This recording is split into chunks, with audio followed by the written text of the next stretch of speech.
মহিউদ্দিন ইবনুল আরাবী রাদিয়াল্লাহু তাআলা আনহু, ওনার নাম হইল মহিউদ্দিন ইবনুল আরাবী। ওনার বাবার নাম হলো আরাবী, ওনার নাম হলো মহিউদ্দিন। এই ব্যক্তি লেখছেন তাফসীর ইবনুল আরাবী। উনি অনেক বড় বুজুর্গ ছিলেন। তুরস্কের ইতিহাসে ওনার বড় অবদান আছে। অনেক বড় বুজুর্গ ব্যক্তি ছিলেন, অনেক বড় বুজুর্গ ব্যক্তি ছিলেন, আল্লাহর ওলি ছিলেন। কিন্তু এই মহিউদ্দিন ইবনুল আরাবী রাদিয়াল্লাহু তাআলা আনহুর আব্বাজান ইবনুল আরাবী বিবাহ করছেন অনেক বছর, কিন্তু তার কোনো সন্তান হয় না। এই মহিউদ্দিন ইবনুল আরাবীর আব্বা ইবনুল আরাবী, তখনও মহিউদ্দিন সাহেব জন্মগ্রহণ করেন নাই। তার আব্বা হযরত বিবাহ করছেন, বহু বছর হয়েছে। তিনি ব্যবসা করেন, অনেক বড় ব্যবসায়ী, অনেক সম্পদের মালিক, কিন্তু সন্তান হয় না, একটা সন্তানও হয় না।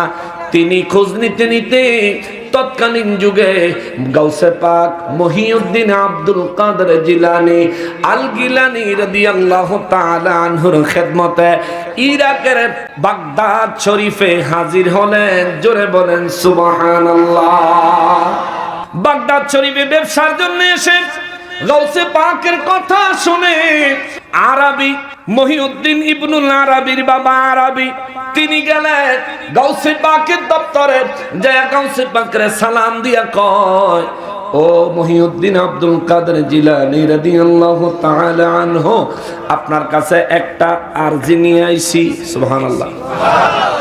গাউসে পাক আব্দুল কাদের জিলানী পীরানে পীর দস্তগীর গাউসে সামদানি কুতুবে রব্বানি শেখ মহিউদ্দিন আব্দুল কাদের জিলানী আল গিলানী রাদিয়াল্লাহু তাআলা আনহু, জোরে কন্না মারহাবা। গাউসে পাক বলে, কি সমস্যা? বলে, আল্লাহ আমারে অনেক ধন সম্পদ দিছে, কিন্তু একটা সন্তান দেয় না। গাউসে পাক বলেন, আমি কি করব? বলে, আপনি যদি দয়া করে একটু আল্লাহর দরবার থেকে খোঁজ নিতেন, আমার জন্য কোন সন্তানের বাজেট আসেনি। সুবহানাল্লাহ। আমাদের দেশের শিরিক বেদাতের ব্যবসায়ী রইলে কই লইল, আইরে কত বড় শিরিক করছে, সন্তান দিব আল্লাহ, খবর লইতো গাউসে পাক। এটা প্রসিদ্ধ ঘটনা। আর এটা দলিল খোদ মহিউদ্দিন ইবনুল আরাবী নিজে হইল দলিল। সুবহানাল্লাহ। তখন ওনার জন্ম হয় নাই। ফিরে না খালি হাতে খাজা তোমার দরবারে। কালকে কইব আমরা গান পেয়ে গেছি। গান ওই হইন না, যা, এটা গান না বেটা, এটা শান। এই শান যে করতে আইছে, কি লিগে আইছে, কেন সুন্নিরা বলে, কেন আমরা বলি, আইও তোমার হোনাই দেই, আজকা যেহেতু আয়া পড়ছে, তোরা যা বালা মতন দিমু, আল্লাহ কবুল করুক। জোরে কোনা আমি। তুই বুঝা যা বেটা, কেউ ফিরে না খালি হাতে খাজা তোমার দরবারে, খাজা তোমার দরবারে গো, খাজা তোমার দরবারে গো, মুর্শিদ তোমার দরবারে, কেউ ফিরে না খালি হাতে খাজা তোমার দরবারে। জোরে কোন মারহাবা। খাজা বাবা আজমেরি সঞ্জেরি আল্লাহ পাকের কুদরত বেলায়েতের মালিকানা তার দান করেছেন কে? গাউসে পাক আব্দুল কাদের জিলানী রাদিয়াল্লাহু তাআলা আনহু বেলায়েত আল্লাহর কুদরতের মালিকানা দান করেছেন কে? জোরে বলেন না কে?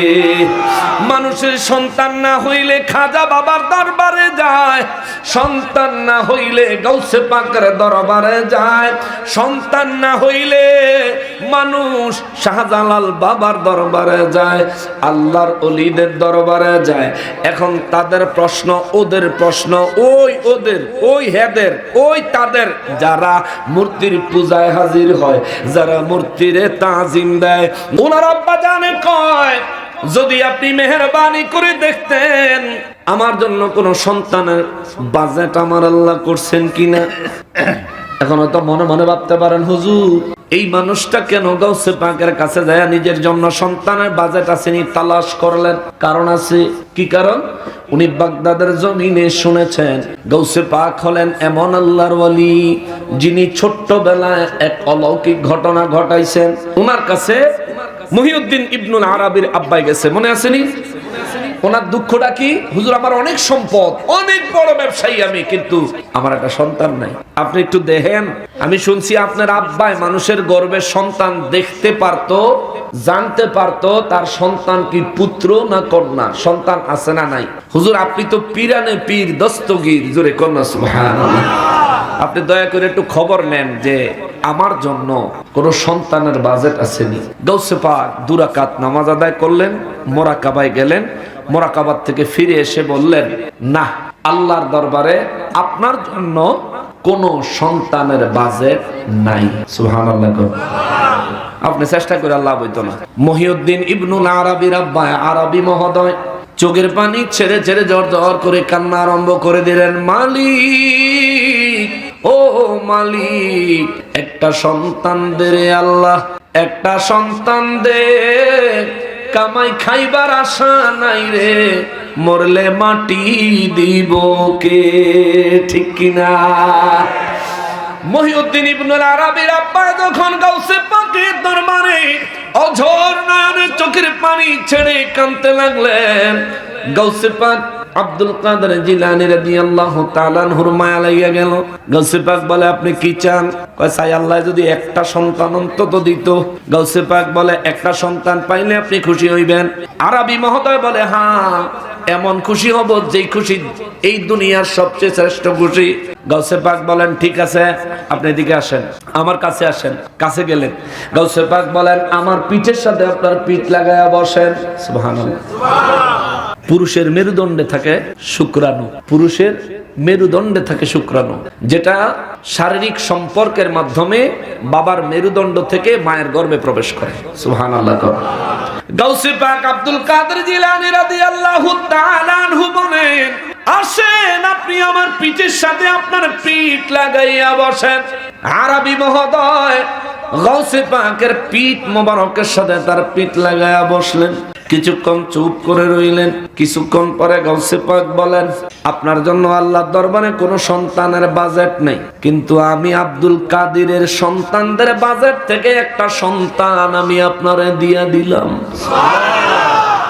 এটা একটা ছেলে সন্তান হবে, তার নাম রাখবেন মহিউদ্দিন।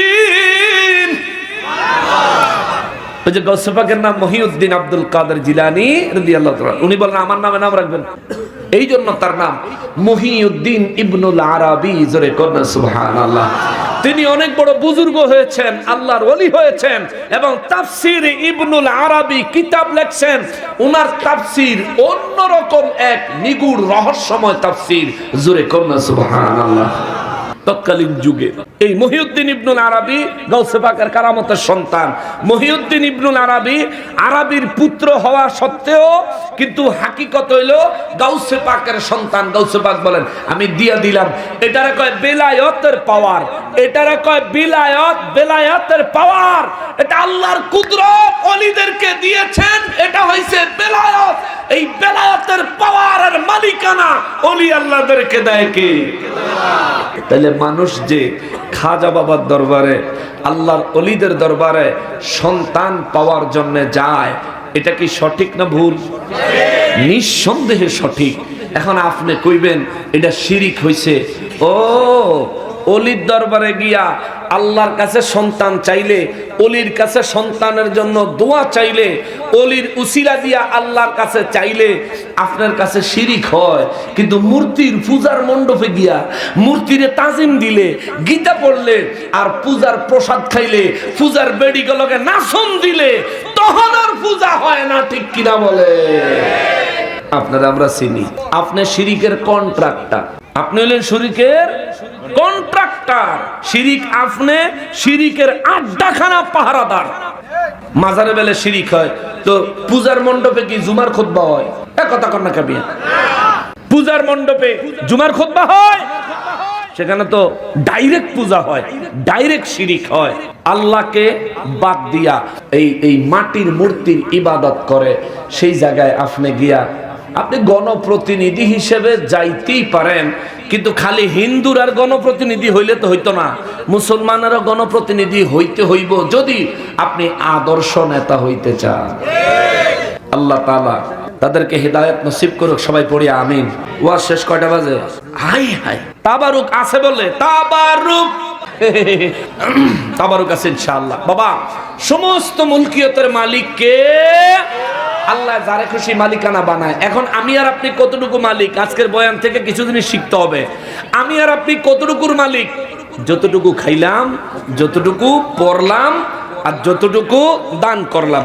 এই যেটা খাইলাম এটা খরচ করলাম, যেটা পড়লাম এটাও খরচ করলাম, কিন্তু যেটা দান করলাম এটা জমা করলাম। সুবহানাল্লাহ। সুতরাং তৌফিক অনুযায়ী, একটু মনোযোগ দিয়ে শুনবেন, তৌফিক অনুযায়ী অধিক পরিমাণে দান করবেন, যত বেশি পারেন দান করবেন। এটা আপনার জন্য জমা। আপনি হয়তো সঞ্চয় করেন, ব্যাংকে কিছু টাকা সঞ্চয় করেন, কেন? দুর্দিনে যাতে ভালোভাবে চলতে পারেন। ভাই, আমাদের আসল ব্যাংক ওই আখেরাতে, আল্লাহর কুদরতের ব্যাংক। দান সৎকার মাধ্যমে সেখানে যদি কিছু পাঠাইতে পারি, তাহলে নিঃসন্দেহে আখেরাতে আমাদের জন্য বিশাল কাজে আসবে। কতটা কাজে আসবে? নবী বলেন, মানুষ যখন 1 দিরহাম দান করে, ওই 1 দিরহামের সওয়াব আল্লাহ খোদ নিজে কুদরতি ভাবে লালন পালন করে বিশাল পাহাড়ের আকারে সওয়াব বানায়া ওই ব্যক্তির আমল নামায় তার মুরব্বিয়ানে কেরামের কবরে পৌঁছে দেয়। সুবহানাল্লাহ। এবং সদকায়ে জারিয়া সওয়াব হয়। অনুরোধ আছে যাতে আপনাদের এই নরসিংদী তারা সুন্নি জামে মসজিদের ফ্লোর হইছে, কিন্তু বেড়া দেখলাম না, খালি পিলার খাড়িয়ে রইছে, আর ছাদও দেখি নাই। ছাদ করার জন্য আর ওয়াল দেওয়ার জন্য, এক কথায় মসজিদের উন্নয়নমূলক কাজের জন্য আপনাদের সবার আন্তরিক সহযোগিতা কামনা করছি। সহযোগিতা করবেন কিছু ইনশাআল্লাহ। কি লাগবে মসজিদে? ছাদের জন্য 7 টন রড লাগে। 1 টনের দাম কত? বর্তমানে 80 থেকে 90 হাজার টাকা।